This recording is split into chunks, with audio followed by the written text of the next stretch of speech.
T.vanlalhmangaihi November ni kwa sang ni khan civil hospital ay zola apianga puti vanlalhlian ale pilalmal somi te fa pani singa au pasong ani tuna hian hunthar court SAY council member ni in hunthar court brass band member ani bong shambane college chingin BA asawa tuna hian Mizoram University ya MA psychology first semester asir me kani kalule pada hi sang ni so ba linge so pangavel khanin angin chena tichuan kapi kapu le kani le kanau le kapa te bula ka chenta ni kuma khan ban doi thak takin kapa han bo ra sana tu chang chuanin kapi kapu ti han enkol ta mangai min enkol chai MMA engkem high school ka kala changa college ka thengin consider na min mangaya chunga lam thu ka sui tak me mewa chuanin ka zai chan takhi ka chiang cha to lawa ma se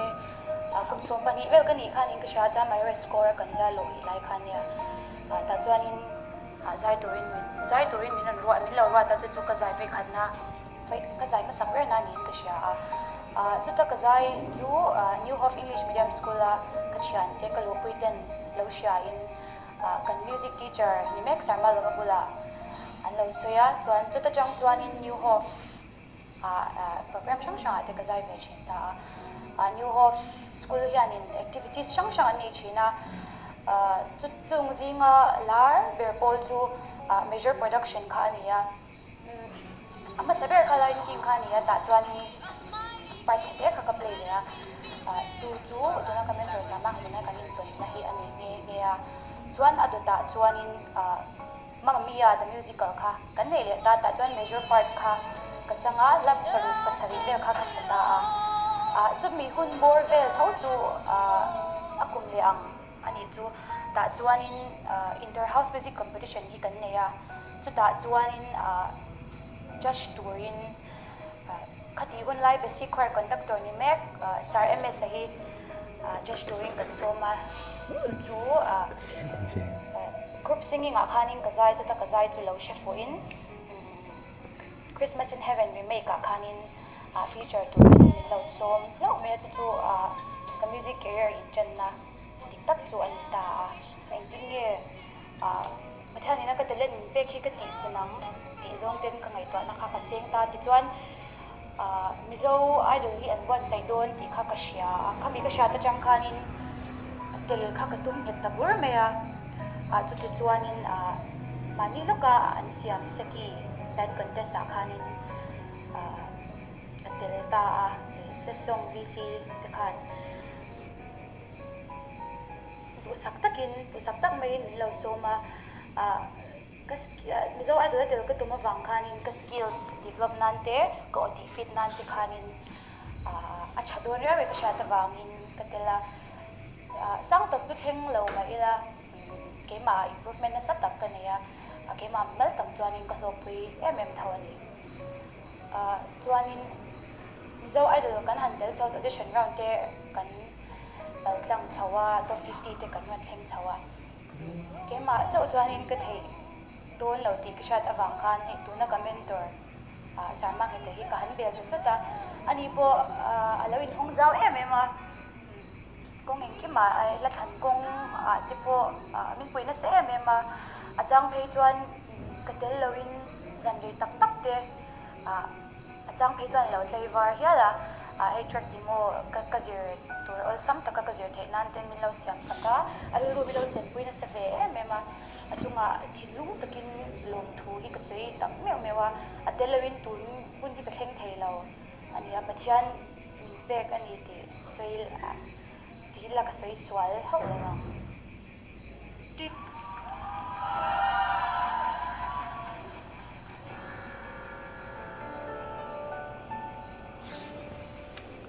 Mangai changa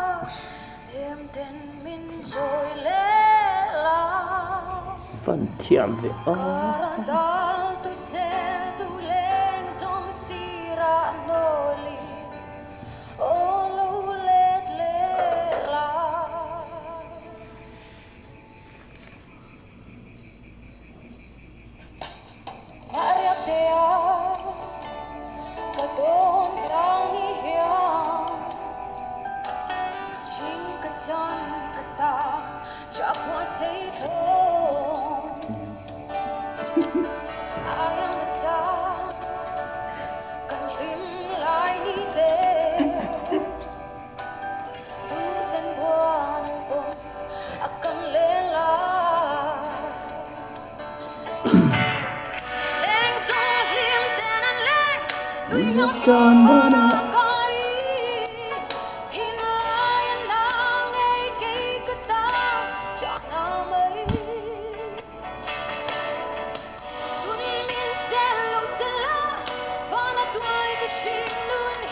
zai thiam em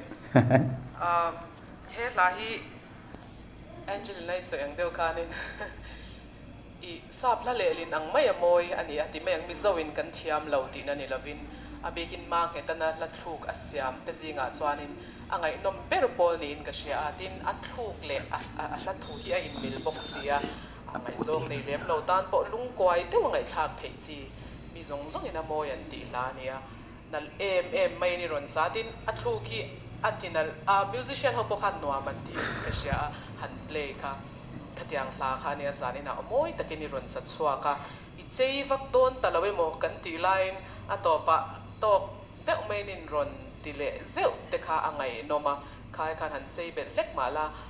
a chwai lutuk lawang chu mo o kan ti dewa kan ui dewa ne mo stage kha sang to sia in zai tlem to don sia I zai chae